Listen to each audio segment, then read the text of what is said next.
Hello everyone, welcome to SMV classes. आज के इस लेक्चर में हम लोग शुरू करने वाले हैं क्लास 10 मैथमेटिक्स का चैप्टर 1 और उसके solved examples.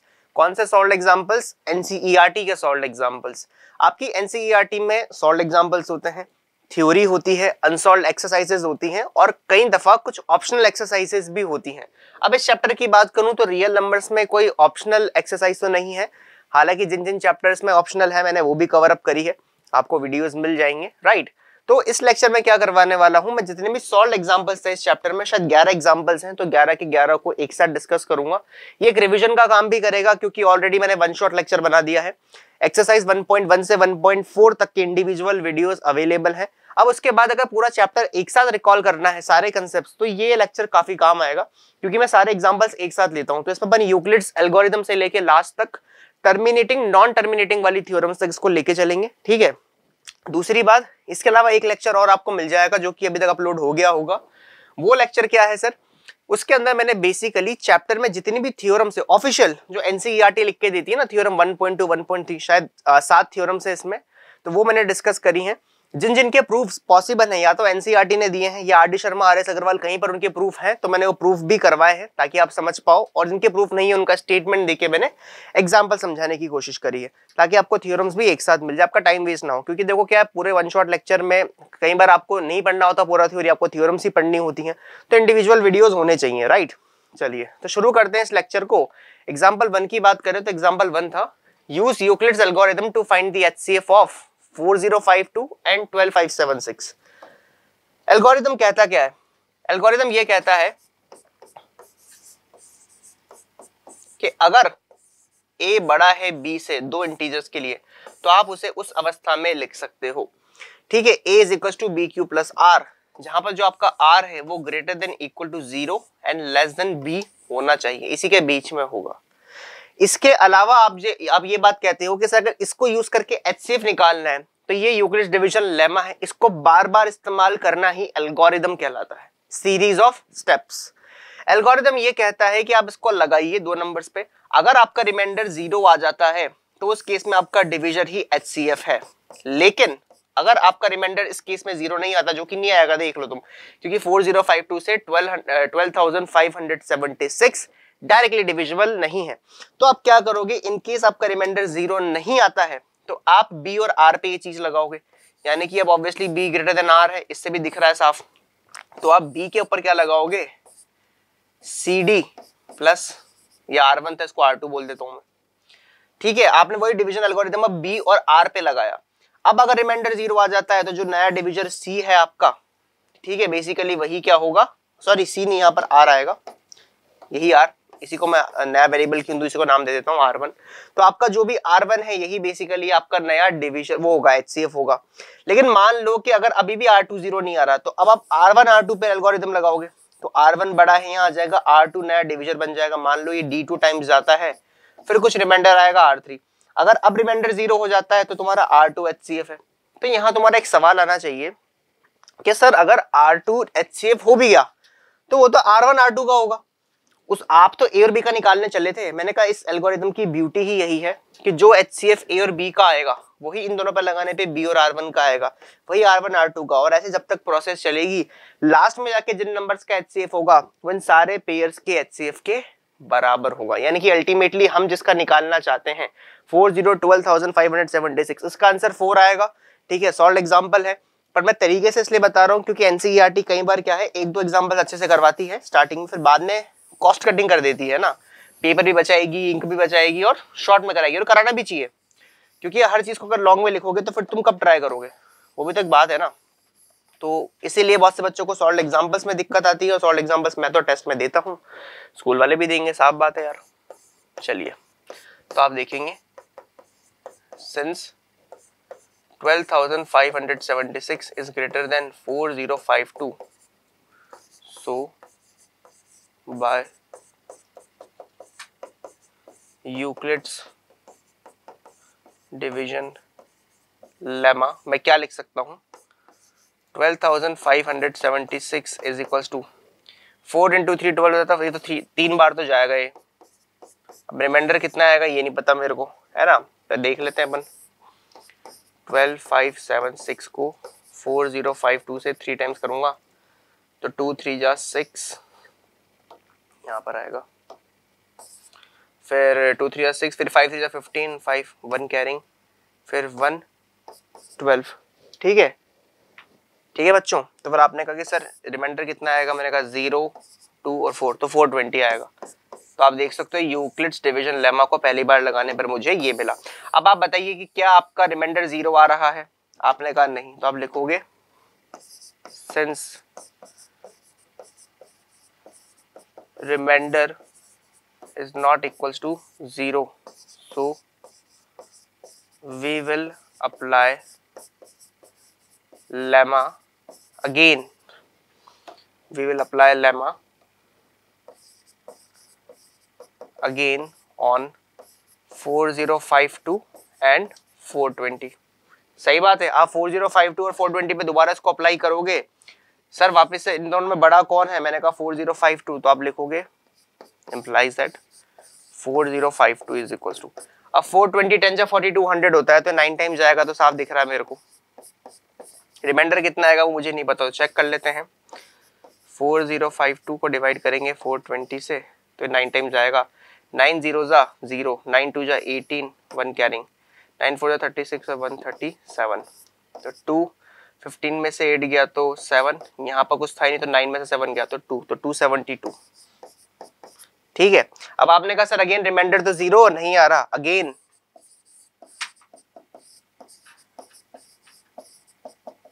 Reminder is not equals to 0, so क्या करोगे आप, सो वापस इन दोनों पे अप्लाई करोगे तो 420 इज इक्वल्स टू 272 एक टाइम जाएगा, प्लस रिमाइंडर देख लेते हैं कितना आता है, 420 माइनस 272, 10 में से 2 गया 8, फिर 11 में से 7 गया 4 1, तो 148 के आसपास आएगा। मैं फिर देख लूँ एक बार, हाँ भाई गलत तो मैं करता ही नहीं, तुम जानते ही हो, तो 148 आप लिखोगे। Again remainder is not equals to 0। आप तब तक चलाओगे इस प्रोसेस को जब तक कि रिमाइंडर 0 ना हो जाए, तो आप क्या लिखोगे, सो वापस से 272 और 148 पे लगाएंगे तो 148 से भी 1 टाइम से जाएगा। रिमाइंडर देखते हैं कितना आता है, तो 272 148, 12 में से 8 गया 4, 6 में से 4 गया 2 1, 124। फिर आप लिखोगे again remainder is not equals to 0। ठीक है, तो आपने कहा अगेन क्या हुआ सर, रिमाइंडर जो है वो 0 नहीं आएगा, तो आप क्या लिखोगे, सो फिर आप लगाओगे किस पे, 148 और 124 पे 1 टाइम जाएगा और रिमाइंडर कितना बच जाएगा 24, में तो कैलकुलेशन की जरूरत ही नहीं है। वापस आप लिखोगे remainder is not equals to 0। तो ये बार बार जो आप लेमा लगा रहे हो ना, इसी को एल्गोरिथम बोलते हैं।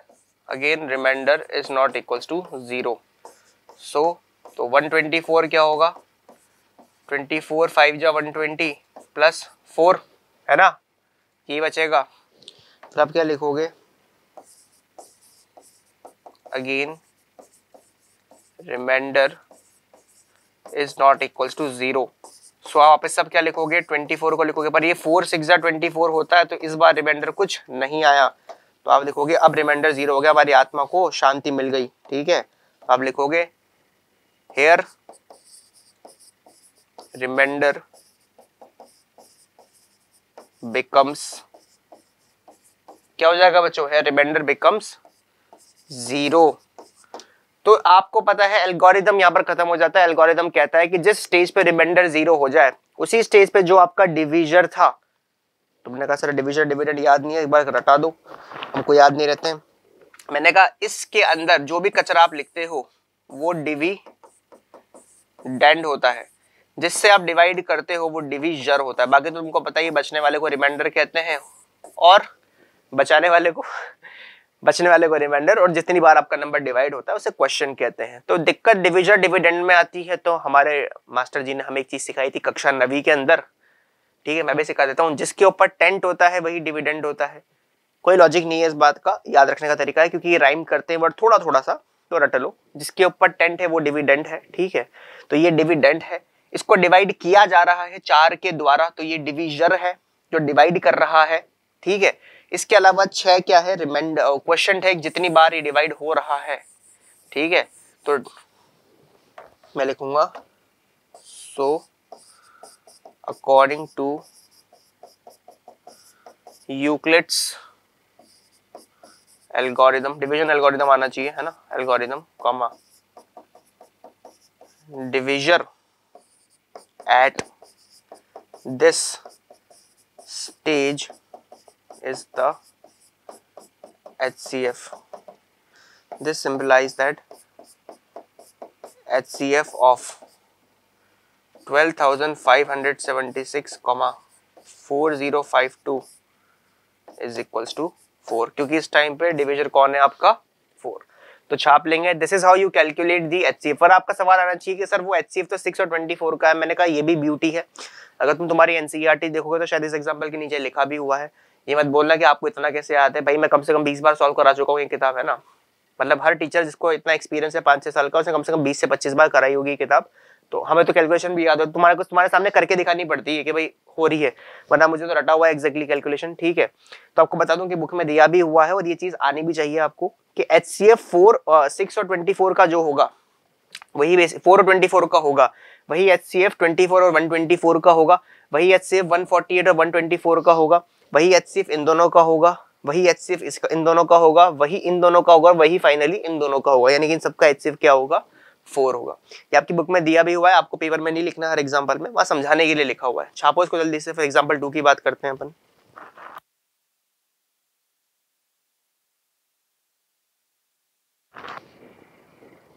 जल्दी से इसको नोट करेंगे, ठीक है। मैं 5 सेकंड इसलिए देता हूं ताकि आप लोग नोट कर पाओ वीडियो को पॉज करके।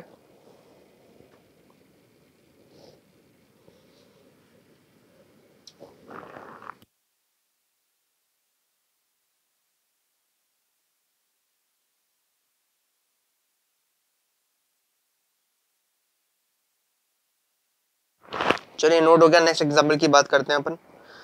नेक्स्ट एग्जाम्पल क्या कहता है sir, next example says show that every positive even integer is of the form 2q and that every positive odd integer is of the form 2q plus 1 where q is some integer।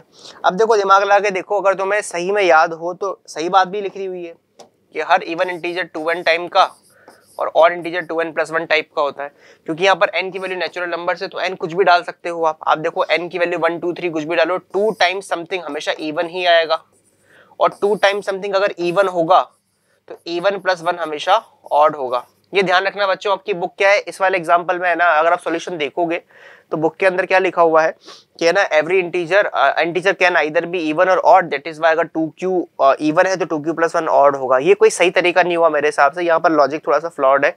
सही बात है कि integer even या odd होता है, पर आपको ये समझाना पड़ता है कि हमारे नंबर लाइन पे जो प्लेसिंग है ना वो इवन ऑड टाइप से, उसका लॉजिक जो यहाँ पर बनना चाहिए था ना वो ये था कि नंबर लाइन जो हमारी अरेंज्ड है वो होती है even odd, even odd. Integers की बात कर रहा हूँ, नेचुरल नंबर्स होल नंबर्स ले लो आप, even odd even odd even odd, that is how basically your number line is arranged. Natural number में, होल नंबर में, इंटीजर्स की बात कर रहा हूँ मैं, रियल नंबर्स की बात नहीं कर रहा हूँ, ठीक है। तो 1 के बाद फिर 2 आता है तो इवन आ गया, इवन के बाद फिर ऑड आया 3, 3 के बाद फिर 4 आया इवन, तो इवन ऑड। तो अगर 2q क्या है इवन है तो 2q plus 1 is consecutive integer, even के जस्ट बाद अगला इंटीजर ऑड ही होगा। बेसिकली ये लॉजिक ज्यादा सूटेबल है, तो मैं वही लिखवाने वाला हूं आपको, ठीक है। बाकी मेरे अकॉर्डिंग सिंपल सा क्वेश्चन है ये, क्या लगेगा सर इसमें, यूक्लिड्स का डिवीजन लेमा लगेगा। आपको पता है a is equal to B Q plus R होता है। अब आपको 2 से डील करना है तो a की वैल्यू कितनी देनी पड़ेगी आपको, आपने कहा सर a की वैल्यू को इंटीजर ले लेंगे और b की वैल्यू को, b की स्थान पे कौन लिखा हुआ है, a is equal to B Q plus R होता है, b के स्थान पे 2 दिया हुआ है आपको, तो आप क्या लिखोगे, let a be any positive integer and b is equals to 2। तो आपने कहा कि मान लो सर a कोई भी पॉजिटिव इंटीजर है और b की वैल्यू कितनी है बच्चों 2 है, तो अगर a कोई भी पॉजिटिव इंटीजर है तो वो इवन और दोनों हो सकता है, तो इस बात का ध्यान रखना। बहुत से बच्चे क्या रट लेते हैं इन चीजों को, बाय डिफॉल्ट ही तुम a की वैल्यू या तो ऑड या इवन ले लेते हो। इस एग्जाम्पल में तो लेनी ही नहीं है, तो आपको सिर्फ पॉजिटिव लेना, इवन ऑड तो आप खुद ही दिखा दोगे, समझ रहे हो? कुछ एग्जांपल्स में बाय डिफॉल्ट आपको ऑड लेना होता है, फिर आप बोलते हो कि हमने तो ए ऑड लिया था तो ए 4q और 4q प्लस 2 हो ही नहीं सकता, क्योंकि 4q और 4q प्लस 2 तो 2 से डिविजिबल है, तो इवन नंबर है। ऐसा भी नहीं करना है अपने को, ठीक है? जहां जरूरत है वहां वैसा लेना, तो यहां तो आपको इवन ऑड नहीं लेना है। b की value 2, then by Euclid's division lemma comma a is equals to 2q plus r, सही बात है, where r is greater than equal to 0 less than 2। तो बताओ 0 तो r हो ही सकता है और 2 से छोटा हो सकता है, तो r की कितनी इंटीग्रल वैल्यूज पॉसिबल है? 0 और 1। तो आप लिखोगे सो r इज इक्वल टू 0 और r इज इक्वल टू 1।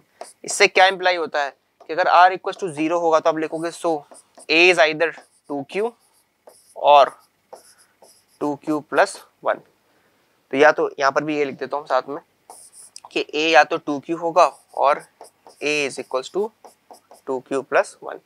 तो आप देख सकते हो a या तो 2q है या फिर 2q प्लस 1 है। तो इससे हम साबित क्या करना चाह रहे हैं सर? हम ये कहना चाह रहे हैं कि कोई भी पॉजिटिव इंटीजर इसी तरीके का हो सकता है, क्योंकि एक कोई भी पॉजिटिव इंटीजर था एनी, तो आपका दुनिया का कोई भी पॉजिटिव इंटीजर इसी ऑर्डर में होगा। क्या इसका रियल लाइफ में कोई एविडेंस है? अरे सारे एविडेंस से कोई भी नंबर ले लो। तुमने ले लिया 15, मैंने कहा 2 7 जा प्लस 1। तुमने ले लिया 18, मैंने कहा 2 9 जा। तुमने बोला अभी दिखा दो 37, मैंने कहा 2 18 जा प्लस 1। तुमने बोला 42, मैंने कहा 2 21 जा। कुछ भी ले लो तुम, कोई भी रैंडम इंटीजर मेरे सामने ला दो, या तो मैं उसे इस तरीके से लिख पाऊंगा या इस तरीके से लिख पाऊंगा, क्योंकि या तो तुम मुझे कोई इवन नंबर ला के दोगे या तो मुझे कोई ऑड नंबर ला के दोगे। तुमने कहा होते ही दो हैं, मैंने कहा मैं भी तो यही कह रहा हूँ, क्वेश्चन भी यही कह रहा है। क्वेश्चन का सेंस भी समझो। ये चैप्टर नंबर 1 है। चैप्टर नंबर 1 जब बच्चा नया नया 10th में आता है उसको समझ में ही नहीं आ रहा होता क्या चल रहा है। पूरा कोर्स कंप्लीट कराने के बाद रिवीजन इसलिए जरूरी है, क्योंकि जब पूरा कोर्स पूरी बुक तुम पढ़ लेते हो तब तुम दोबारा जब चैप्टर 1 आगे पढ़ोगे, जो तुमने स्टार्टिंग में मार्च अप्रैल में पढ़ा होता है, तुम देखना तुम्हें एक बार में समझ में आएगी चीजें। तुम्हें इनका लॉजिक समझ में आएगा कि क्या कह रहा था। उस टाइम पे तो रट लेते हैं बहुत से बच्चे ने एग्जांपल्स को। मैं बता रहा हूँ मेरे टेस्ट में तो बच्चा करके भी नहीं आता। क्यों नहीं करके आता सर? क्योंकि बच्चे को लगता है कि यार रट लेते हैं, इन चीजों का लॉजिक नहीं समझ में आ रहा होता। फिर जब 3-4 महीने बाद जब 5-6 चैप्टर 7 चैप्टर्स हो जाते हैं, ट्रायंगल्स तक मैं पहुंच जाता हूँ। मैं एनसीईआरटी के ऑर्डर में पढ़ाता हूँ, ठीक है? किसी के एग्जाम आ रहे हैं तो चैप्टर पहले करा दो, तो उसके बाद जब मैं इस चैप्टर को रिकॉल कराता हूँ फिर इनका लॉजिक समझ में आता है बच्चों को कि अच्छा क्या कह रहे थे ये, है ना? तो प्रैक्टिकल एप्लीकेशन ये है इसका। आपने लिख लिया, आप लिखोगे since a is equals to 2q plus 2q plus 1 where q is an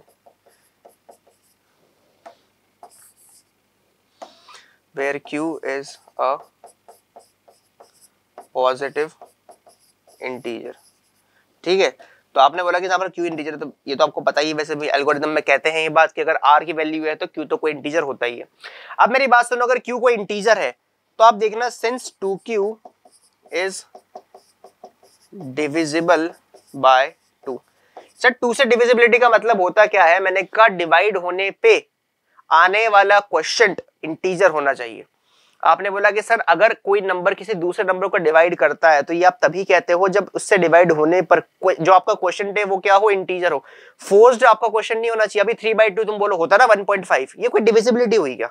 इस तरीके से दुनिया का हर नंबर डिवाइड करता है। 4 भी 7 को डिवाइड कर रहा है, 7 4 को कर रहा है ना? आने वाला क्वेश्चन इंटीजर होना चाहिए। अब q इंटीजर है तो 2q को अगर मैं 2 से डिवाइड करूं तो 2 से 2 कैंसिल, q बचेगा तो वो इंटीजर होगा। तो आप लिखोगे since 2q is divisible by 2 comma so a is equals to 2q is an even positive integer।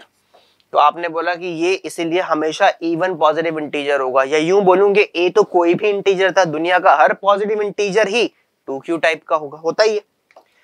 फिर आप लिखोगे but integers are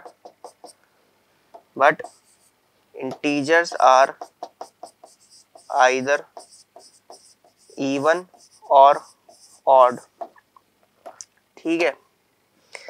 and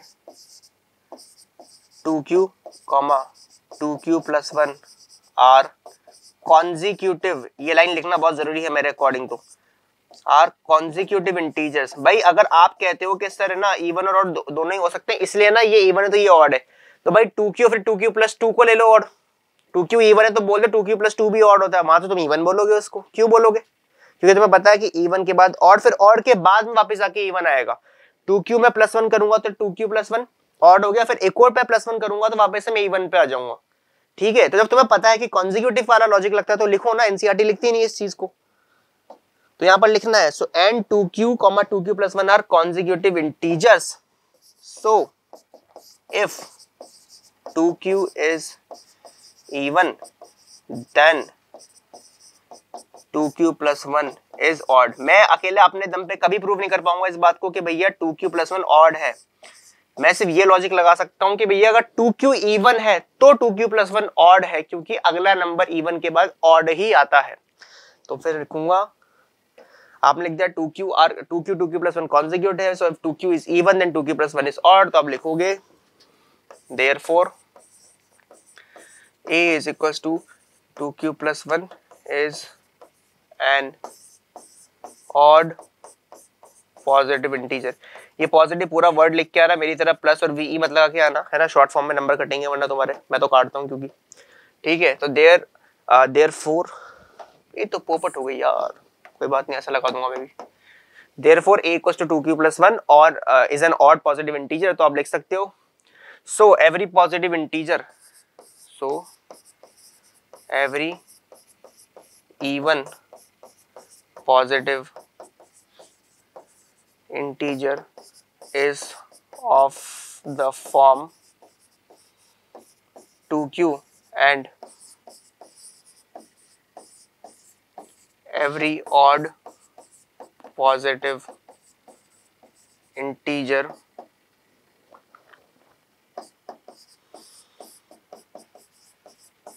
is of the form 2q + 1। ठीक है बच्चों, तो 2q और 2q + 1 टाइप के इंटीजर्स हो गए। छापो जल्दी से इसको, अगले एग्जांपल की बात करते हैं।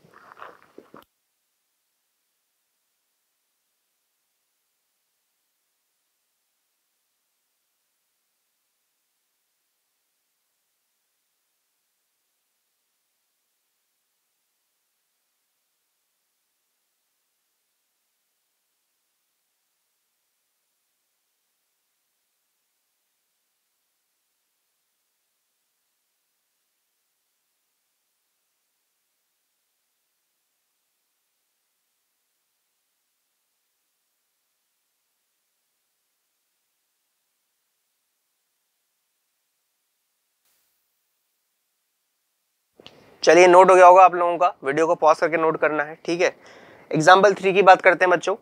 थर्ड एग्जाम्पल क्या कहता है, show that any positive odd integer is of the form 4q + 1 और 4q + 3 where q is some integer.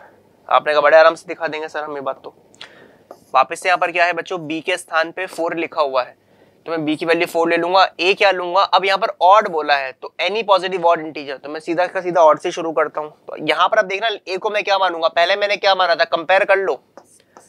Late a b any odd positive integer and b is equals to 2, then by Euclid's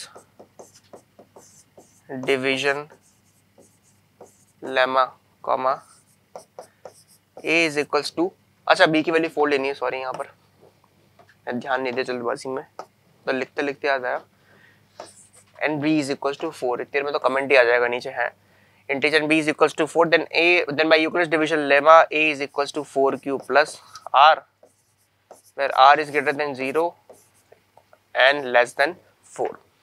अब आपने कहा कि sir r अगर 0 से या 0 से बड़ा हो सकता है और 4 से छोटा, तो r की कितनी इंटीग्रल वैल्यू पॉसिबल है। मैंने कहा then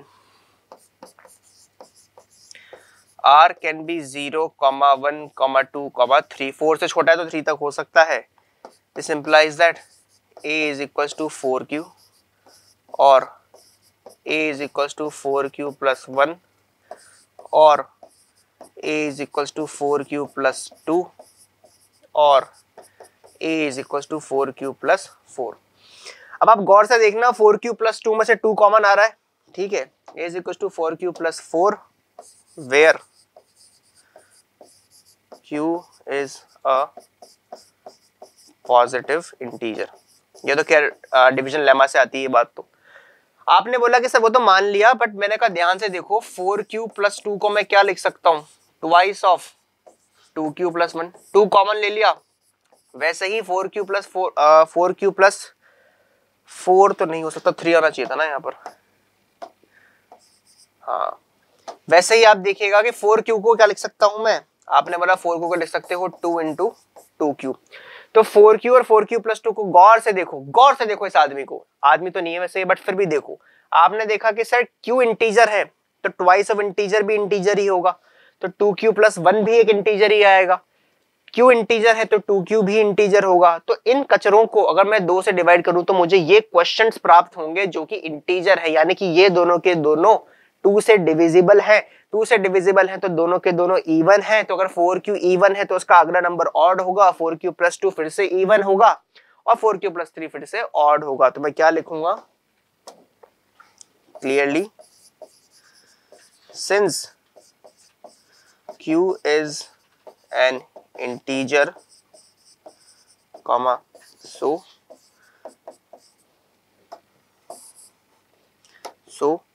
4Q and 4Q plus 2 are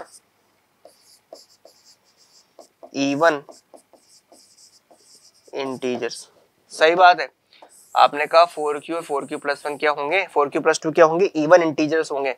आपने कहा तो मैंने कहा अगर ये इवन हुआ तो ये ऑड होगा, फिर अगर ये इवन हुआ तो ये ऑड होगा।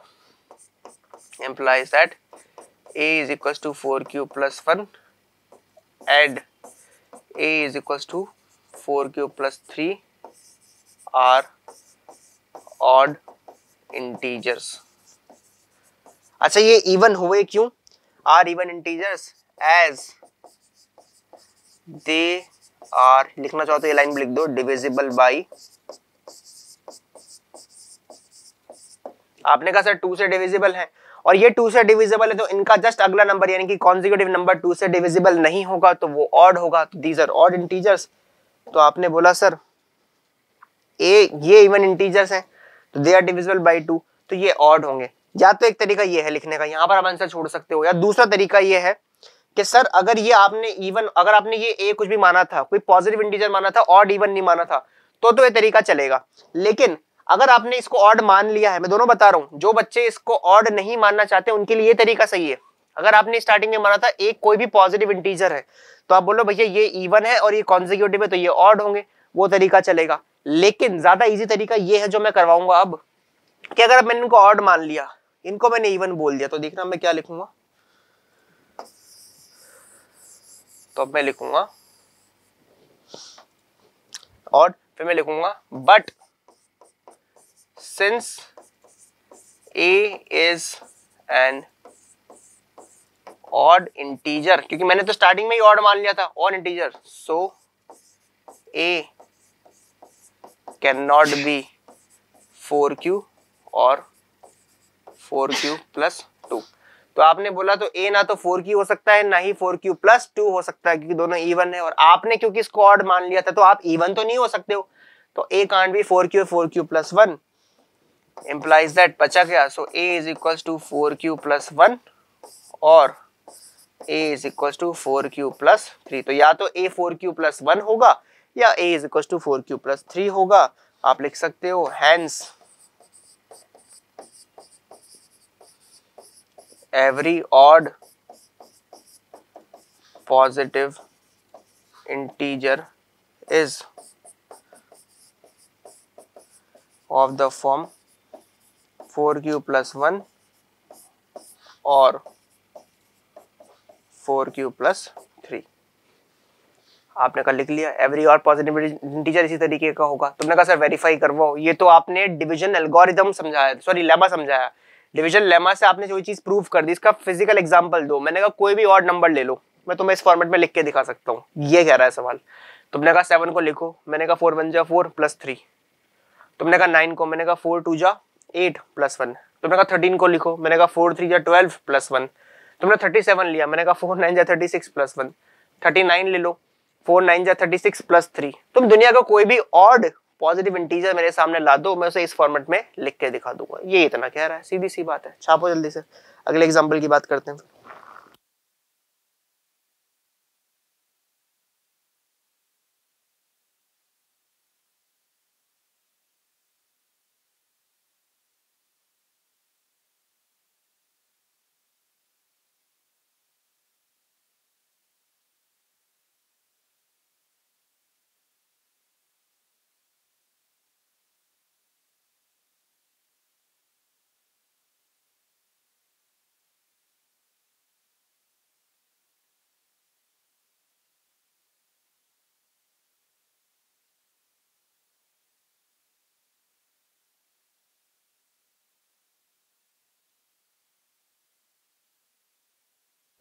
चलिए अगले क्वेश्चन की बात करते हैं अपन, ठीक है।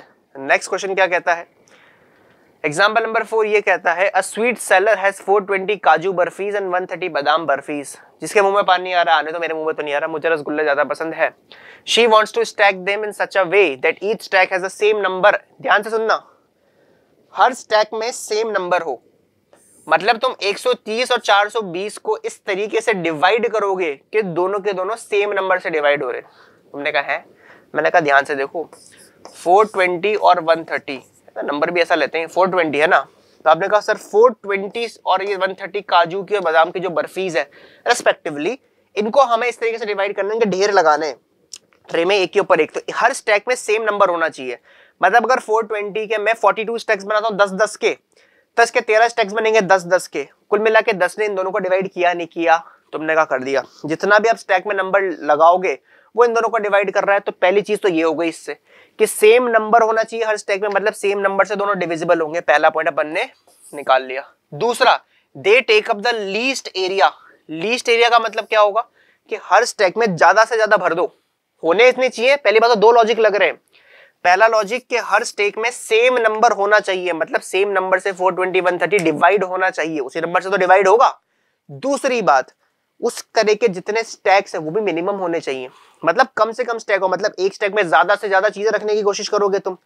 अब ज्यादा से ज्यादा रखोगे तो क्या मतलब हुआ, ऐसा सबसे बड़ा नंबर जो दोनों को डिवाइड कर दे।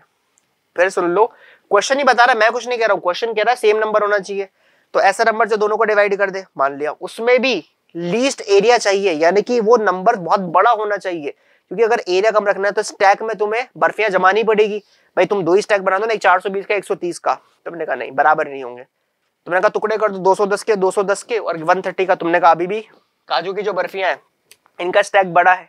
मेरा पॉइंट समझ रहे हो। तुमने कहा 10 10 के 42 लगा दे, 10 10 के 13 लगा दे, तुमने कहा वो तो लगा दूं पर और बढ़ाई जा सकती है ना, क्योंकि इससे बड़ा कोई नंबर पॉसिबल है। तो तुम हिट एंड ट्रायल करके देख लो, तुम्हारी इच्छा हो तो तुम समझ जाओ सेम नंबर का मतलब है ए सेम नंबर से डिवाइड होगा और लीस्ट एरिया ले, यानी कि हर स्टैक में क्या हो, ज्यादा बर्फियां हो, और स्टैक में जितनी बर्फियां हैं उसी को तो मैं नंबर बोल रहा हूं। तो ऐसा सबसे बड़ा नंबर जो दोनों को डिवाइड करे वो क्या होगा, HCF होगा। तो कुल मिला के HCF निकालना है। According to the question, comma, there are 420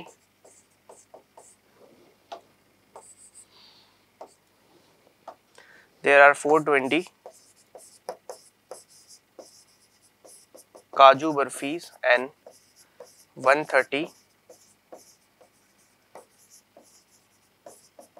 बादाम बर्फीज।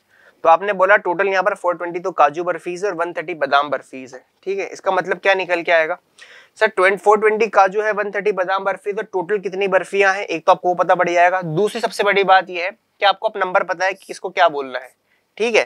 तो आपने कहा ठीक है, अब क्या करें हम। मैंने कहा कि सर अब क्वेश्चन को रीड करो। She wants to stack them in such a way that the stack is same number and they take up the least area. तो लिखोगे if sweet seller has to stack them in such a way that, question में से क्या क्या आएगा, that each stack has same number of burfis and the stakes take up the least area and the stacks take up the least area of the tray comma then क्या करना है उसको actual में देन मैं लिखवा रहा हूँ ये स्टेटमेंट की बुक में नहीं मिलेगा then she has to find the largest number which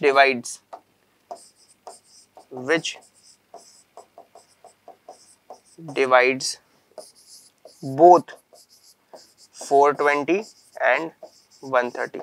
ये होगी मेन चीज। ये लॉजिक है इसके पीछे का कि उसको वो सबसे बड़ा नंबर ढूंढना है जो दोनों को डिवाइड कर दे, और ऐसा सबसे बड़ा नंबर जो दोनों को डिवाइड करे उसी को HCF बोलते हैं, हाईएस्ट कॉमन फैक्टर। हाईएस्ट नाम में ही आ रहा है, यानी कि हाईएस्ट है सबसे बड़ा, कॉमन फैक्टर का मतलब दोनों को डिवाइड कर दे, मतलब उस नंबर के टेबल में ये दोनों आने चाहिए, फैक्टर है ना इनका।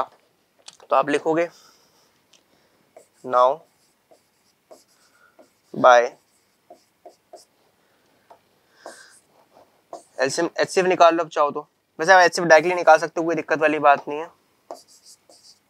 Now HCF of 420 130 is equal to कितना होगा, आप साइड में निकाल सकते हो। 420 होता है सर 130 इंटू 3 प्लस 30, फिर 130 होता है आपने बोला 30 इंटू 4 प्लस 10, फिर 30 होता है क्या 10 इंटू 3 प्लस 0। तो आप देख सकते हो बेसिकली 10 ही निकल के आ रहा है। HCF of 420 and 130 is equal to 10। ठीक है, सो आप क्या लिखोगे 420 एंड 130 इक्वल टू 10, तो आप लिखोगे so she should place the बर्फीज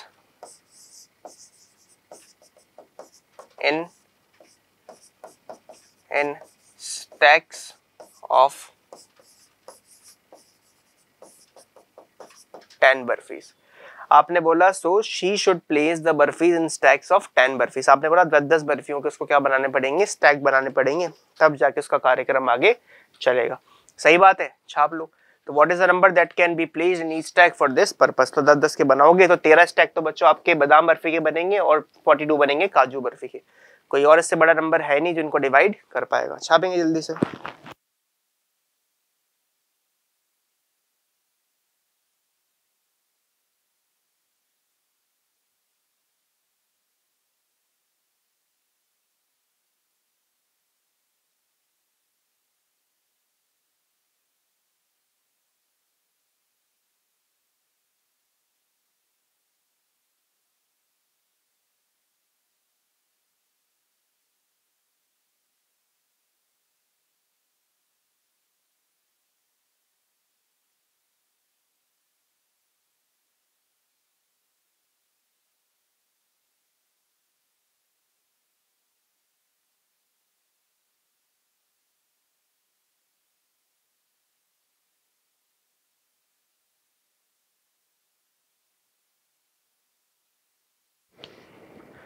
चलिए एग्जाम्पल 4 कंप्लीट हुआ, एग्जाम्पल 5 की बात करते हैं। एग्जाम्पल 5 क्या कहता है, कंसिडर द नंबर्स 4 की power n where n is a natural number, check whether there is any value of n for which 4 की power n ends with the digit 0। तो आपने बोला कि सर देखिए कोई भी नंबर अगर 0 पे एंड करता है मतलब वो 10 से डिविजिबल है। मैंने कहा 10 से डिविजिबल है, इसका मतलब वो 2 और 5 से डिविजिबल है। तुमने कहा ये भी सही बात है। मैंने कहा इस नंबर में साफ दिख रहा है कि इसमें 2 तो आएगा, तो अपने को 5 चाहिए। तो आप देखेंगे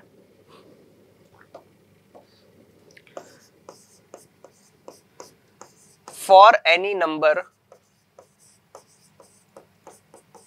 to and with digit 0, comma it must be divisible by 10, that is it must be divisible by 10, that is it must contain 2 or 5 in its prime factorization। सही बात है सर, ये क्या कचरा लिख रहे हो? मैंने कहा कि जब उसके तुम टुकड़े करोगे तो मतलब उसके सीने में जब उसका सीना चीर के देखोगे तो आपको 2 और 5 मिलेगा। वैसे तो 2 एंड 5 आना चाहिए यहाँ पर, मैं और लगा रहा हूँ, चलो एंड लिख लो, दोनों का ही होना जरूरी है। एक 2 और एक 5 होगा, उससे एक 10 बनता है, उसके बाद तो आप कितने मल्टीपल बनाओ 0 तो आ ही जाएगा आपका पीछे, ठीक है। तो एक 2 और एक 5 यानी कि basically it must contain 2 and 5 in its prime factorization. तो अगर 2 और 5 आपको बनाने हैं उसकी प्राइम फैक्टराइजेशन में, तो इसका सीधा सा मतलब क्या है कि सर इसका प्राइम फैक्टर करके देख लो क्या क्या मिल रहा है। 2 तो मिलेगा, तो मैं साफ दिख रहा है, 5 का आता पता नहीं लग रहा, तो हम क्या लिखेंगे हियर 4 की power n is equal to 2 into 2 की होल पावर n। सही बात है, 4 की पावर n ऐसा ही होगा, तो आपने कहा सही बात है। तो सर 2 इंटू 2 की होल पावर n क्या होगा? तुमने कहा 2 की पावर n इंटू 2 की पावर n, यानी कि ऐसा लिख सकता हूँ 2 की पावर 2n। वैसे यहाँ भी कर सकता था मैं, ठीक है, बट मैंने ऐसा करना ज्यादा जरूरी समझा। 2 की power 2n where n is a natural number, ये बिलोंग्स का सिंबल होता है where n is a natural number, ठीक है, n belongs to natural number. तो आपने बोला कि 2 की पावर 2n आ गया, मैंने कहा आ गया। अब आप ध्यान से देखिएगा, फंडामेंटल थ्योरम ऑफ अरिथमेटिक क्या कहती थी? फंडामेंटल थ्योरम यह कहती थी कि भैया किसी भी कंपोजिट नंबर का प्राइम फैक्टराइजेशन यूनिक होता है, यानी कि आपने जो प्राइम फैक्टराइजेशन एक बार कर दिया प्राइम नंबर्स में, उसके बाद उसका कोई और फैक्टराइजेशन प्राइम नंबर्स में पॉसिबल नहीं, और वो जो प्राइम फैक्टर्स आ रहे हैं वही उसके फैक्टर्स हैं, उसके अलावा कोई और प्राइम फैक्टर्स भी उसके पॉसिबल नहीं होंगे। ऑर्डर आगे पीछे कर सकते हो, ठीक है, कि 2 को 3 से, 3 को 2 को आगे पीछे कर लो, कम्यूटेटिविटी हो तो उससे तो कोई फर्क पड़ने नहीं वाला। तो आपने बोला कि sir fundamental theorem of arithmetic क्या कहती है यहाँ पर? यहाँ तो 2 के अलावा कुछ दिख नहीं रहा, तो वो थ्योरम कहती है कि 2 के अलावा कुछ होगा भी नहीं, या ना 5 तो भूल जाओ। तो क्या लिखूंगा now, according to fundamental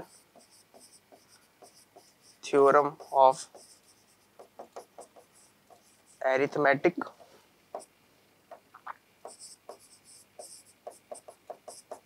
fundamental theorem of arithmetic क्या होगा? आपने बोला there is no other factor of 4 की पावर n देन 2। तो आपने बोला फंडामेंटल थ्योरम ये कहती है कि 4 की पावर n का 2 के अलावा कोई और फैक्टर नहीं होगा, है कि नहीं है? और यूनिकनेस वाला जो पार्ट लेके आते तो कहते यूनिक है, यूनिक के अलावा कोई और है कि और कुछ हो भी नहीं सकता। तो आप लिख सकते हो there is no other factor of 4 की पावर n देन 2, ठीक है। यूनिकनेस पार्ट बेसिकली इसी चीज को सपोर्ट करता है कि सर 2 के अलावा कुछ और आएगा भी नहीं, यानी कि ओनली अवेलेबल फैक्टर कितना है 2। तो आप लिख सकते हो there is no other factor of 4 की पावर n देन 2, देयरफॉर 4 की power n will not have 5 in its prime factorization as uniqueness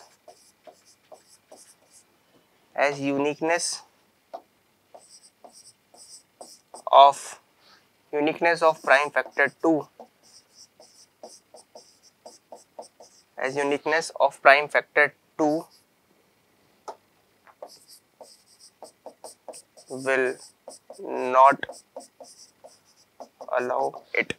तो आप लिख सकते हो, ये बुक से मैंने थोड़ा सा अलग लिखने की कोशिश करी है, ठीक है, यू कैन राइट इट। आप लिख सकते हो कि सर देयरफॉर 4 की पावर n में कभी 5 नहीं मिलेगा, इसके प्राइम फैक्टराइजेशन कितना ही करके देख लो 2 ही मिलेगा, क्योंकि जो 2 का यूनिकनेस है वो इसको अलाउ नहीं करेगा। 2 कह रहा है कि भैया जो है वो मैं ही हूँ, है ना। यूनिकनेस का मतलब ये तो होता है कि अगर मैं यूनिक हूँ तो मैं किसी दूसरे को कैसे अलाउ करूंगा, हम यूनिक ने, ठीक है। Uniqueness of prime factor 2 will not allow it, therefore 4 की power n will not end in the digit 0 for any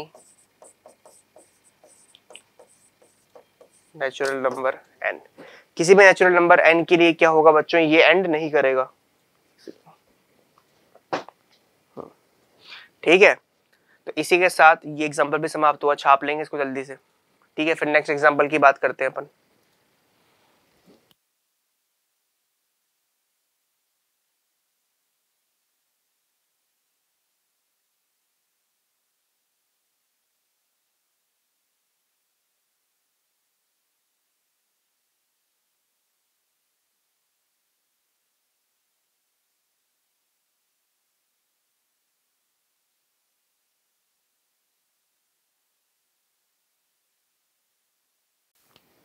तो नोट हो गया होगा, एग्जांपल 6 की बात करते हैं। ठीक है, एग्जांपल 6 क्या कहता है, find the LCM and HCF of 6 and 20 by the prime factorization method. तो आपने कहा बिल्कुल निकाल लेंगे सर। सबसे पहले 6 की बात करते हैं अपन। 6 के प्राइम फैक्टर्स क्या होंगे, 2 की पावर 1 इंटू 3 की पावर 1। ठीक है, 20 के प्राइम फैक्टर्स क्या होंगे, आपने बोला 2 इंटू 2 इंटू क्या होगा 5, 2 2 जा 4, 4 इंटू 5। बेसिकली इसको लिख सकता हूँ 2 की पावर 2 इंटू 5 की पावर 1। ठीक है, प्राइम फैक्टराइजेशन अपने को करने आने हैं, आप चाहो तो मैं करके दिखा देता हूँ, किसी को इसमें भी डाउट है तो 2 की टेबल से डिवाइड करेंगे 3 टाइम्स आएगा। प्राइम नंबर से आप डिवाइड करते हो इसलिए इसको प्राइम फैक्टराइजेशन बोलते हैं। 20 को करोगे तो इवन नंबर है, 2 से डिवाइड करोगे 10 टाइम्स आएगा, फिर 2 से डिवाइड करोगे 5 टाइम्स आएगा, फिर 5 से डिवाइड करोगे 1 टाइम्स आएगा। ठीक है, तो आपने लिख लिया। अब एलसीएम क्या होता है, एलसीएम ऑफ 6,20 होगा। सर एलसीएम की डेफिनेशन कहती है क्या, हाईएस्ट पावर ऑफ क्या होगा, ऑल द इंटीजर्स या फिर ऑल द प्राइम फैक्टर्स। जितने भी प्राइम फैक्टर्स हैं सारे कचरों में आएंगे। मान लो 10 नंबर का भी एलसीएम निकाल रहे हो तो उनमें जितने भी तरह के प्राइम फैक्टर्स या 3 तरह के प्राइम फैक्टर्स है 2 3 5, तो सबकी हाईएस्ट पावर अपन ले लेंगे। तो एलसीएम ऑफ 6 एंड 20 क्या होगा, हाईएस्ट पावर निकालेंगे अपन। तो 2 की हाईएस्ट पावर 2 है, 3 की हाईएस्ट पावर 1 है, और 5 जो है वो है हाईएस्ट पावर 1। तो 4 इंटू 15 यानी कि 60। तो ये होगा लोएस्ट कॉमन मल्टीपल। देख लो 6 की टेबल में भी 60 आता है, 20 की टेबल में भी 60 आता है, और दोनों की टेबल में सबसे छोटा नंबर है जो कॉमनली आ रहा है। ठीक है, वो एक बात हो गई। फिर एलसीएम एचसीएफ की बात करते हैं। एचसीएफ क्या होगा 6,20 का। आपने बोला highest powers of common integers. Common कौन कौन दिख रहा है, मैंने कहा ले देखे तो मुझे 2 ही दिख रहा है। अब 2 की भी हाईएस्ट पावर लोगे लोएस्ट लोगे, लोएस्ट लेते हैं, उल्टा बोल दिया मैंने। तो आपने बोला कि सर एचसीएफ क्या होगा, lowest powers of common integers. तो दोनों में कॉमन मुझे सिर्फ 2 दिख रहा है, 2 की भी एक पावर कॉमन है, सब लूप भी बना सकते हो तो आपको दिखेगा 2 की पावर 1 यानी कि 2। दिख भी रहा है कि 20 और 6 में 2 के अलावा कुछ भी कॉमन नहीं है क्योंकि दोनों के दोनों इवन नंबर्स हैं। तो मैं लिख देता हूं यहाँ पर, सवाल तो यही खत्म हो जाता है। एचसीएफ और एलसीएम के बारे में लिख देता हूं। So LCM is the product of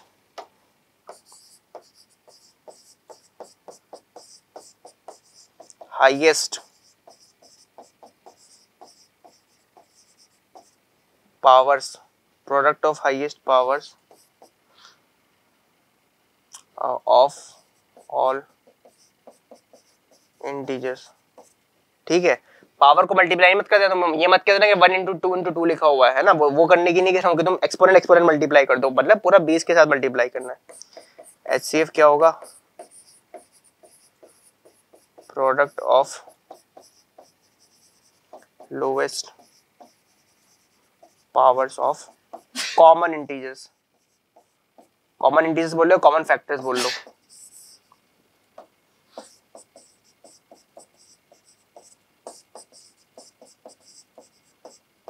तो आप देख लो सारे जितने भी फैक्टर्स हैं, जितने भी तरह के आपको फैक्टर्स दिख रहे हैं, सबकी हाईएस्ट पावर को ले लेंगे अपन, और जो आपका एचसीएफ होगा वो सिर्फ कॉमन फैक्टर्स लोगे, उसमें भी लोएस्ट को लोगे। ठीक है, छापो जल्दी से।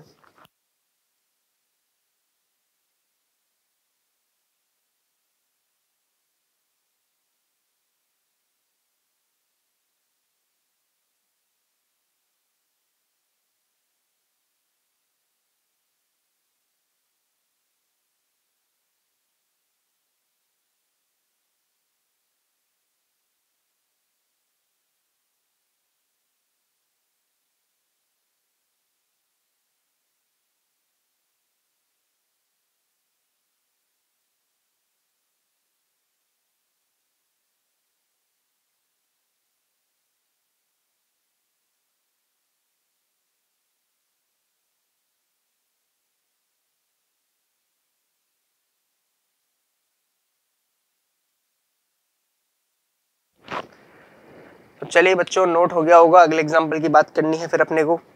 आपने बोला बिल्कुल करेंगे सर। तो मेरे हिसाब से HCF LCM निकालना है तो तुम्हें अभी तक आ गया होगा, ऐसा तो कोई दिक्कत वाली बात होनी भी नहीं चाहिए, है ना। फर्जी सी सिंपल सी चीज है ये। छप गया तो बताओ।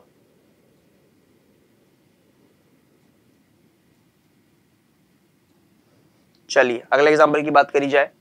अगला एग्जाम्पल क्या कहता है, sir find the HCF of 96 and 404 by the prime factorization method and find their LCM। तो चलिए पहले इसका प्राइम फैक्टराइजेशन कर ही लेते हैं दोनों का अपन।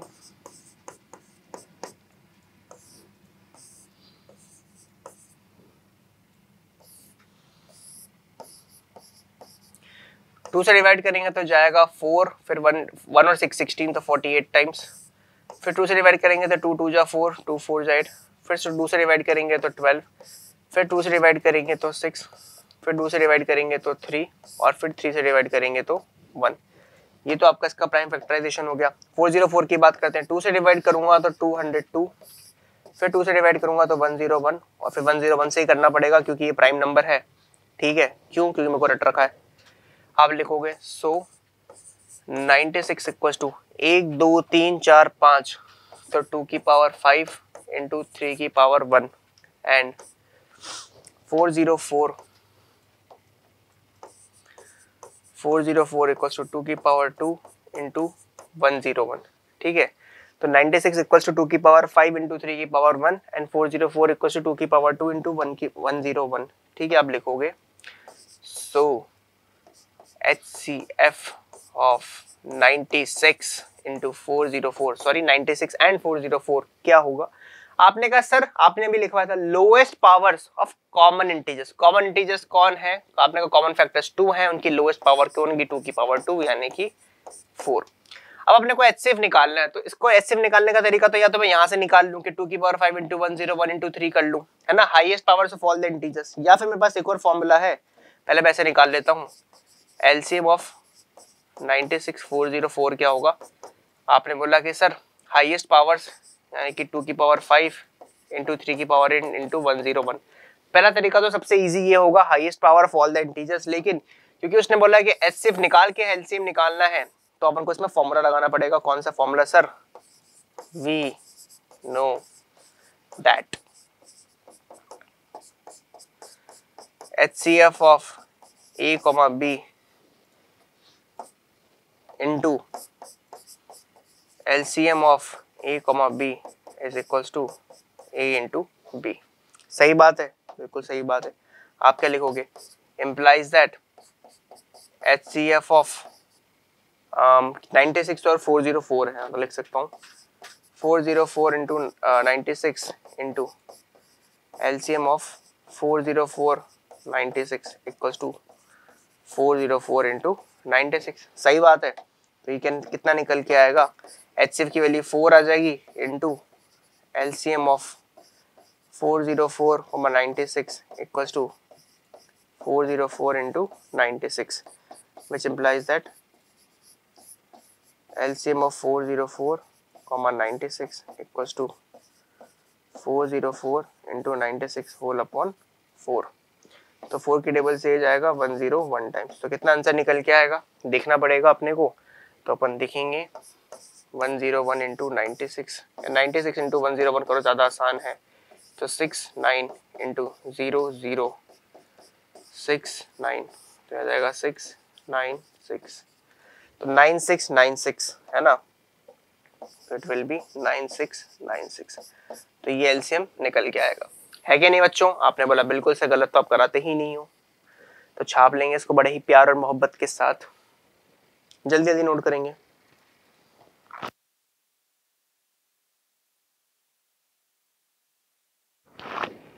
अगर नोट हो गया तो बताओ, वीडियो को पॉज ही करना है यार, और तो कुछ नहीं करना।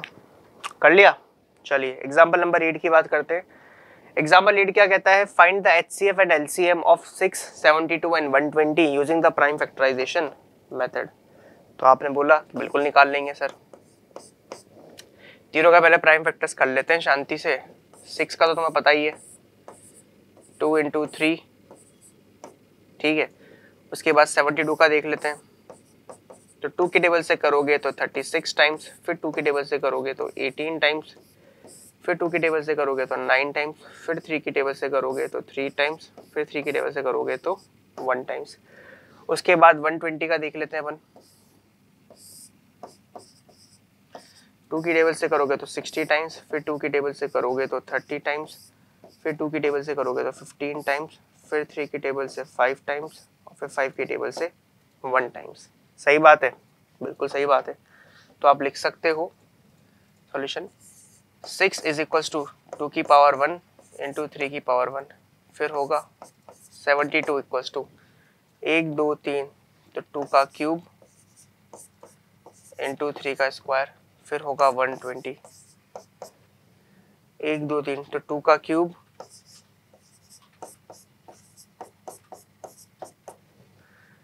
क्लियर। तो आपने बोला कि सर 2 का क्यूब इंटू 3 की पावर 1 इंटू 5 की पावर 1। अब अपने को क्या निकालना है, एचसीएफ और एलसीएम निकालना है, तो निकाल लेंगे।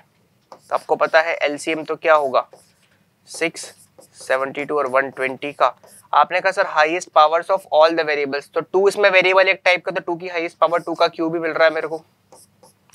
3 की हाईएस्ट पावर 3 का स्क्वायर मिल रहा है। और कौन इन्वॉल्व है, 5 इन्वॉल्व है, तो 5 की पावर 1। अगर 17 भी इन्वॉल्व होता, किसी एक में भी आ रहा होता तो भी मैं लेता, उसकी भी हाईएस्ट पावर लेता है ना, सबको भरपूर दो। तो 2 का क्यूब 8, 3 का स्क्वायर 9, 5, तो 8 9 जा 72, 72 इंटू 5 इज इक्वल टू 360। तो एलसीएम पर कितना निकल के आएगा, 360 निकल के आएगा। एचसीएफ की बात करते हैं, तो एचसीएफ ऑफ 6, 72 एंड 120 कितना निकल के आएगा। आपने बोला कि sir lowest powers of common factors, इन तीनों में कॉमन 2 है तो 2 की लोएस्ट पावर 1 है।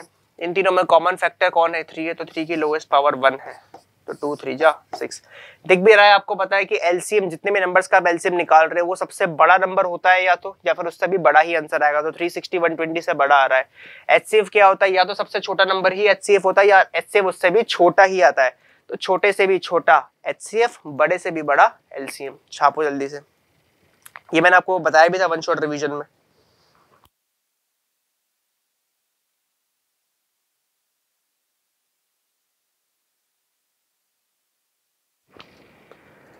चलिए नोट हो गया होगा। अगले एग्जाम्पल की बात करते हैं। एग्जाम्पल 9 क्या कहता है बच्चों, example 9 says prove that root 3 is irrational. तो अपन देखेंगे कि भैया रूट 3 इर्रेशनल है, तो ये थ्योरम जैसा ही होगा, तो उसी तरीके से करवाएंगे। इसमें क्या यूज करते हैं, कॉन्ट्रडिक्शन मेथड। कॉन्ट्रडिक्शन मेथड ये कहता है कि पहले तो मान लो कि भैया रूट 3 रैशनल है तो उसमें सारे रैशनल वाले काम करवाओ, लेकिन बाद में फिर वो अपनी ही बातों को क्या करने लग जाएगा, कॉन्ट्रडिक्ट करने लग जाएगा, क्योंकि रैशनल तो वो था नहीं, है कि नहीं है। तो आपने रैशनल माना, रैशनल वाली प्रॉपर्टीज लगाई, फिर आपने कहा कि नहीं यार ये प्रॉपर्टी तो सेटिस्फाई नहीं हो रही, ये तो पहले से किसी प्रूव्ड प्रॉपर्टी को गलत बता रहा है अपनी बात को, तो अपनी ही बात को ही गलत बता रहा है। ऐसा क्यों हो पाएगा, क्योंकि आपने इसको रैशनल माना है, तो उसकी बेसिस पर लिख देंगे इट इज रैशनल। तो देखिए let us assume to the contrary that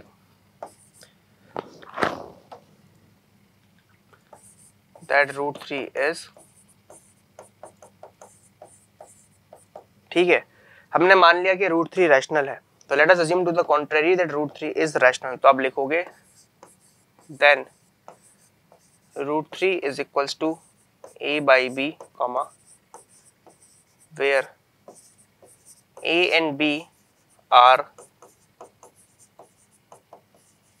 co-prime integers and b is not equals to 0। तो भैया रैशनल है तो आपने रैशनल वाली डेफिनेशन लगा दी। आपने बोला कि रैशनल में यही होता है, every rational number can be express in the form of p by q वेयर p and q are integers and q is not equals to 0। और p q में कुछ कॉमन फैक्टर होगा तो काट पीट के a और b आ ही जाएगा, ठीक है। तो हमने बोला कि सर रूट 3 को क्या लिख सकता हूँ मैं, एक फ्रैक्शन के रूप में लिख सकता हूँ जहाँ न्यूमरेटर डिनोमिनेटर कोप्राइम होंगे, क्योंकि सिंपलेस्ट फॉर्म में आ जाते हैं और डिनोमिनेटर 0 नहीं होगा। लिख लिया, क्योंकि तुमने रैशनल माना इसलिए लिखी ना मैंने ये बात। देखना तुमने यहाँ पर क्या माना है कि कोप्राइम है, मतलब कुछ भी कॉमन फैक्टर नहीं है, इन दोनों का एचसीएफ कितना होगा 1, उन्हीं को कोप्राइम इंटीजर्स कहते हैं।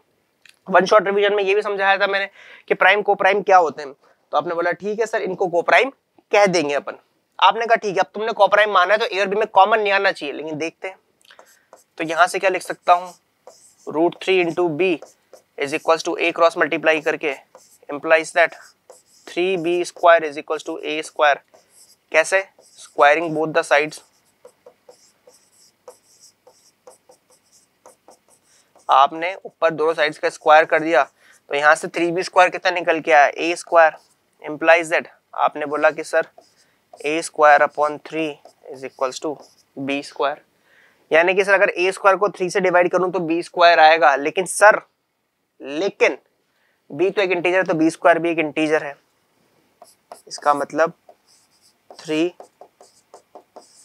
Divides a square since b square is equals to b square is an integer.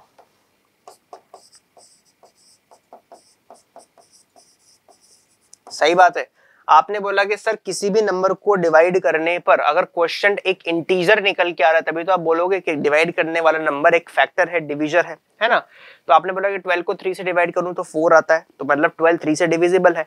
अगर मैं जबरदस्ती 10 को 3 से डिवाइड करूं तो 3.333 आएगा। क्वेश्चन तो तब भी आ रहा है पर वो इंटीजर नहीं आ रहा ना, तो b इंटीजर है, तुमने ऊपर माना तो b का स्क्वायर भी एक इंटीजर होगा।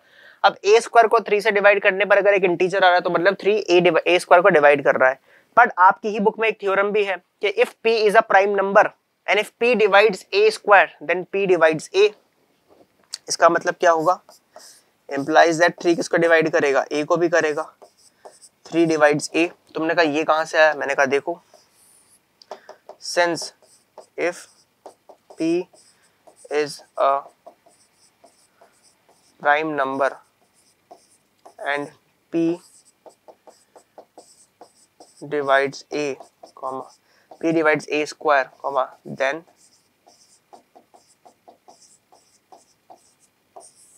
p divides a। सही बात है। आपने कहा बिल्कुल, तो अगर 3a स्क्वायर को डिवाइड करता है तो 3 एक प्राइम नंबर है तो 3a को भी डिवाइड करेगा, मतलब a में 3 तो है ना, 3 a का एक फैक्टर है, ध्यान रखना है यहाँ पर, ठीक है। This implies that 3 is equals to this implies that a is equals to 3c।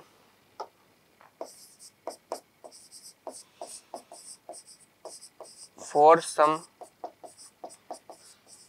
integer c। आपने कहा ये कचरा कहां से आया, मैंने कहा अगर तुम्हारा a 3 से डिवाइड हो रहा है तो a 3 टाइम्स समथिंग होगा ना भाई, डिवाइड कितनी बार हो रहा है, c टाइम्स मान लो। आपने कहा मान लिया। अगर मैं कल से कह दूं कि मैं इवन नंबर हूं तो मैं 2 टाइम्स n हूं, यानी कि मतलब मैं क्या हूं, ट्वाइस ऑफ n। n की वैल्यू कुछ भी हो सकती है अगर मैं इवन हूं। अगर आप बोलते हो कि सर आप 5 से डिविजिबल हो तो मैं 5 टाइम्स समथिंग हूं, अगर ये 3 से डिविजिबल से तो 3 टाइम्स समथिंग होगा ना, 3 की टेबल में आता होगा, तो a is equal to 3c लिखा।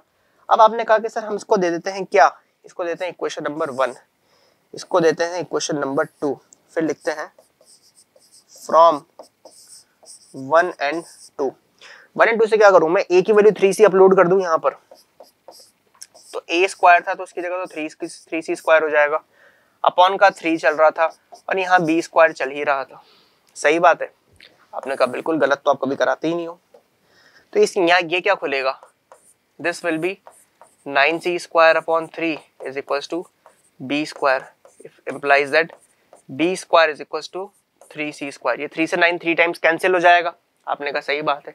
मैंने कहा इसका मतलब b square upon 3 is equals to c square. तुमने कहा हाँ, मैंने कहा यही सिचुएशन बन रही है।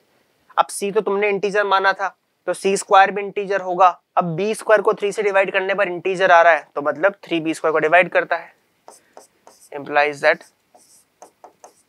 3 divides b square since c square is an integer। तो आपने बोला इसका मतलब जो 3 है वो b स्क्वायर को भी डिवाइड करेगा। इसका मतलब क्या होगा, implies that 3 divides b। ये लॉजिक लगेगा कि भैया अगर 3b स्क्वायर को डिवाइड करता है तो 3b को भी डिवाइड करेगा, पर एक तरफ तो आप कह रहे हो कि 3a को डिवाइड कर रहा है, फिर आप कह रहे हो b को कर रहा है, तो कर सकता है ना सर दोनों को। मैंने कहा कर सकता है, इसका मतलब a और b में कॉमन फैक्टर आ गया 3, है कि नहीं है, पर तुम तो कह रहे थे वो कोप्राइम है।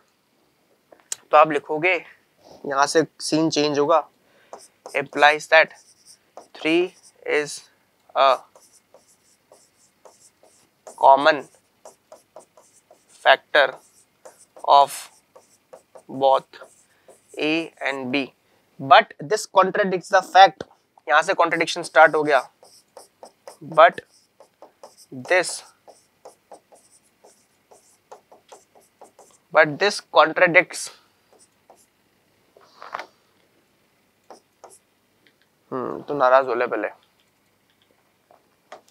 but this contradicts the fact that A and B are co-prime। आपने कहा कि सर इससे तो ये फैक्ट हमारा कॉन्ट्राडिक्ट हो रहा है कि A और B को-प्राइम है। ये कॉन्ट्राडिक्शन क्यों आया? This contradiction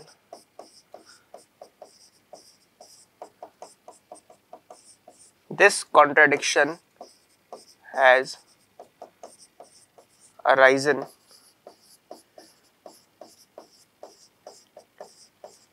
because of our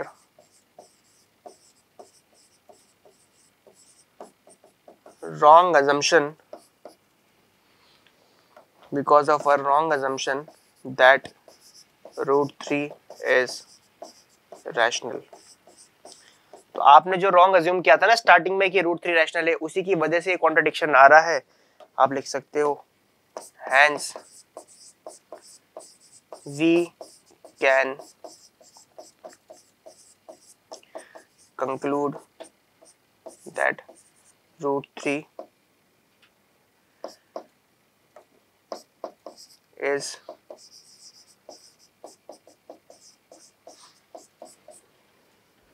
irrational. ठीक है, तो आप लिख सकते हो रूट 3 क्या है? इर्रेशनल है। तो आपने बोला कि सर आपने करा क्या? मैंने कहा मैंने कॉन्ट्रडिक्शन करा, मैंने पहले रैशनल मान लिया। कॉन्ट्रडिक्शन मेथड क्या होता है कि मान लो किसी को प्रूव करना है कि तू ये चोर क्या है तो आप बोल देते हो कि मान लिया कि आप चोर नहीं हो, तो बताओ फिर आपकी उंगलियों के निशान यहाँ पर क्या है? मान लो आप मर्डरर नहीं हो, तो फिर आप वहां पर क्या कर रहे थे? सिंपल सी बात। तो आप उल्टा मान के फिर खुद ही की बात को कॉन्ट्रडिक्ट भी करवा देते हो। आप ये बता देते हो कि भाई जो मैं मान रहा हूँ पॉसिबल ही नहीं हो रहा। सीधी सी बात है। ऐसा छापो।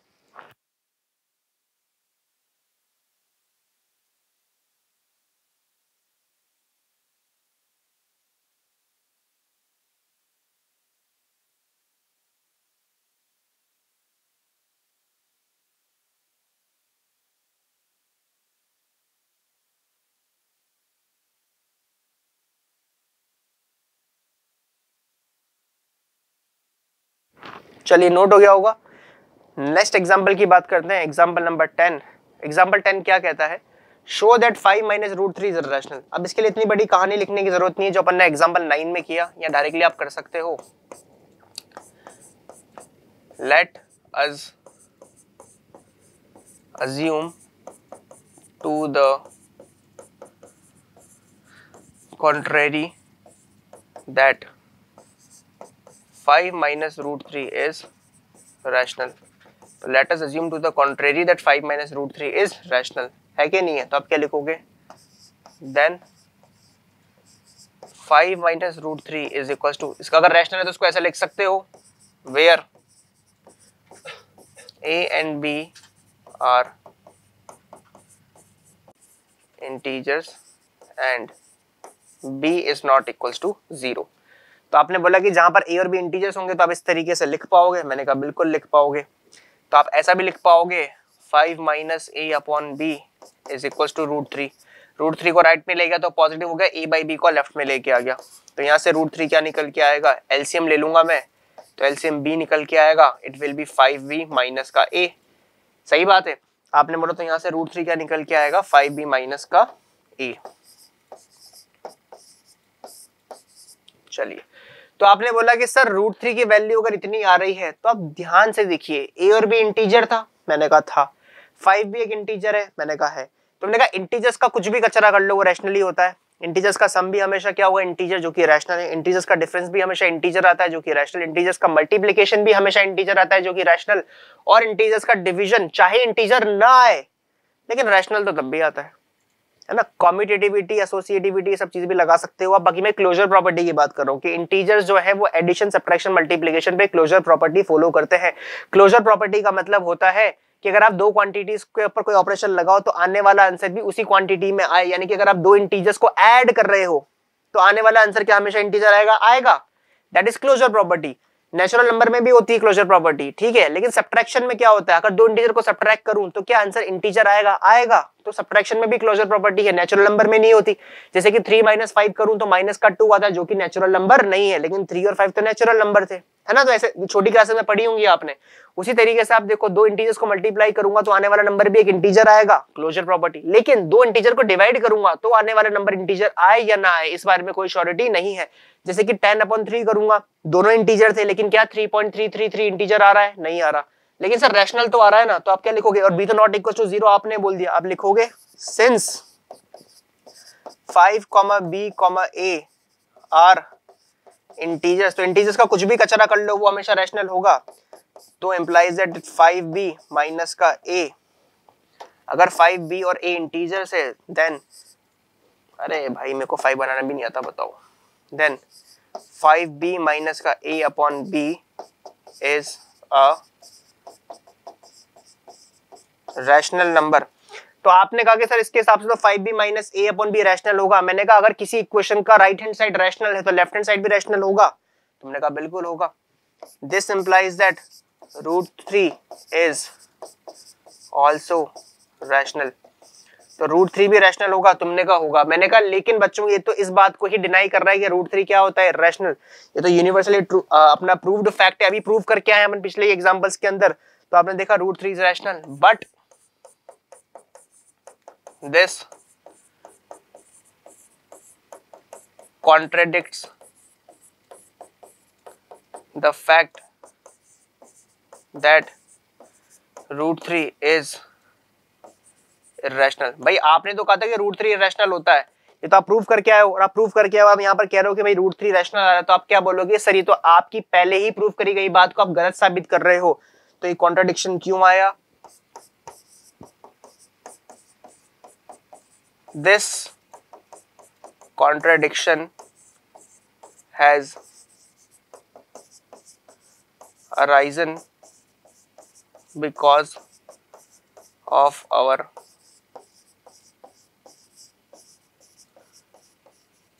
wrong assumption that 5 minus √3 is rational. क्योंकि आपने स्टार्टिंग में गलत अज्यूम करा ना कि 5 माइनस √3 रैशनल होगा। Hence we can conclude that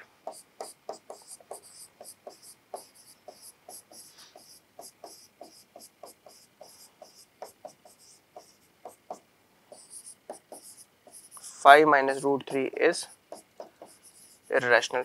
basically एक रैशनल और एक इर्रेशनल का सम और डिफरेंस हमेशा इर्रेशनल ही होता है। ठीक है, आपका जो प्रोडक्ट है it can be rational, it can be rational. जैसे कि 0 को मल्टीप्लाई कर दोगे किसी से तो 0 ही आ जाएगा। छापो जल्दी से।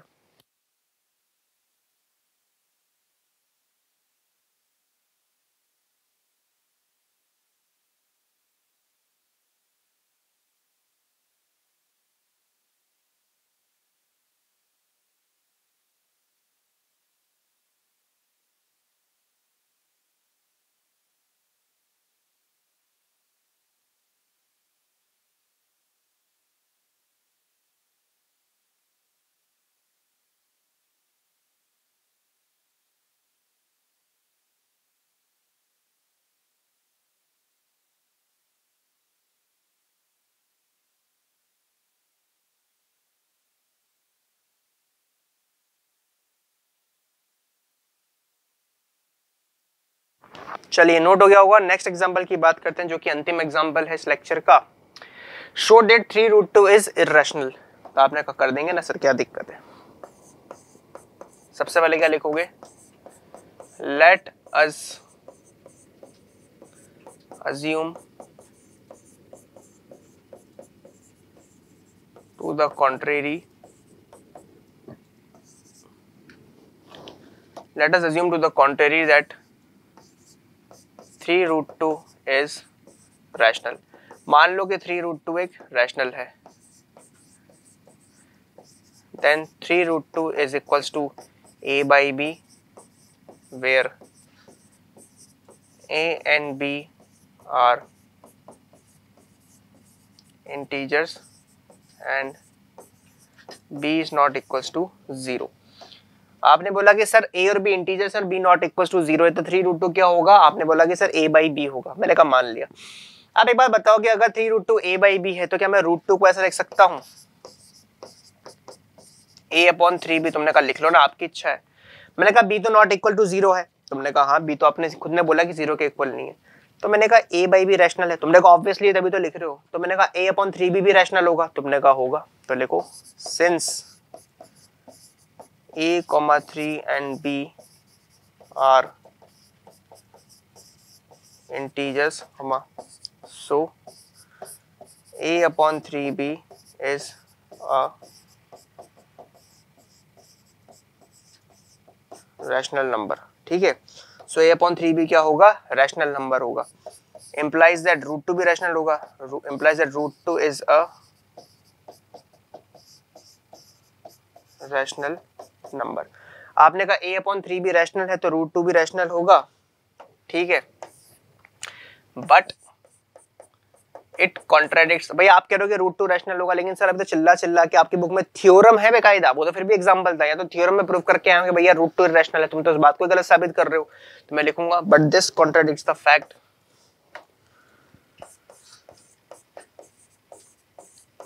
contradicts the fact that root 2 is irrational। Root 2 irrational है, इस बात को आप तो उल्टा प्रूफ कर रहे हो। ठीक है, फिर क्या लिखोगे?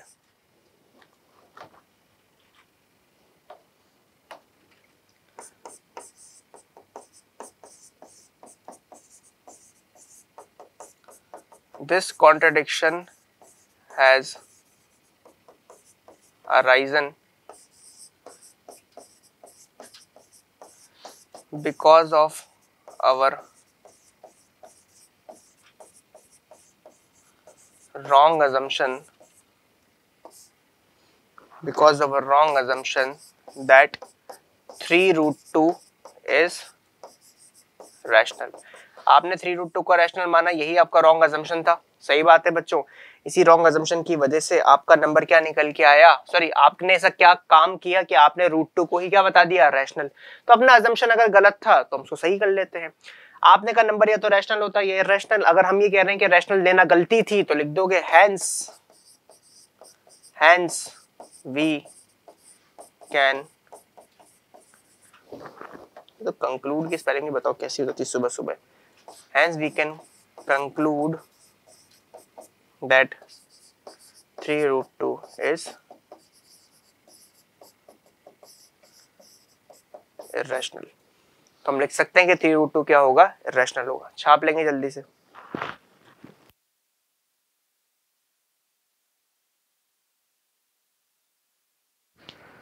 तो अगर नोट हो गया बच्चों तो आप देख सकते हो इस चीज को कि हमने पूरा 11 के 11 एग्जांपल्स कंप्लीट कर लिए हैं। अब आपसे अंतिम बात जाते जाते, अगर मेरा पढ़ाया आपको समझ में आता है, मेरा पढ़ाया पसंद है, तो आप हमसे जुड़ सकते हैं ऑनलाइन क्लासेस के लिए भी और ऑफलाइन क्लासेस के लिए भी।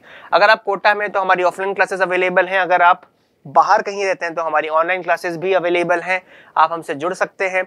ये वीडियोस तो ऐसे ही यूट्यूब पे आते रहेंगे, आपको अपनी हेल्प मिलती रहेगी। बट अगर आप रेगुलर पैटर्न में एक बिल्कुल फोकस तरीके से डेली रेगुलर टाइम पे क्लासेस चाहते हैं, डेली टेस्ट चाहते हैं और टेस्ट के रिजल्ट्स भी आपके साथ रेगुलर डिस्कस किए जाएं, तो फिर आप हमें ज्वाइन कर सकते हैं। कोटा में भी हमारे 3 जगह पर स्टडी सेंटर्स हैं, राजीव गांधी नगर में है, कुन्हाड़ी में है और ओल्ड कोटा के अंदर भी है, पुराने कोटा में।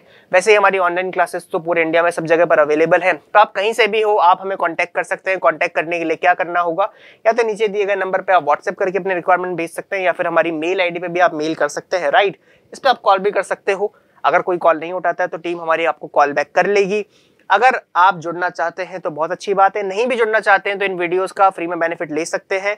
इन सारे पीडीएफ्स को मैं नीचे अपना जो टेलीग्राम ग्रुप का लिंक है वहां पर मैं आपको दे देता हूं, आप टेलीग्राम ग्रुप को ज्वाइन कर लो, वहां पर ये पीडीएफ तो मिलेगी। प्लस जो आपके टेस्ट पेपर्स होंगे या जो हम लोग सैंपल पेपर्स रिलीज करते हैं, इसके अलावा जितने भी इंपॉर्टेंट क्वेश्चंस हैं उनके पीडीएफ्स भी, और भी कोई इंपॉर्टेंट अगर न्यूज है तो वो टेलीग्राम ग्रुप पे आ जाएगी। नीचे डिस्क्रिप्शन में आपको लिंक मिल जाएगा, उसको आप ज्वाइन कर लीजिए।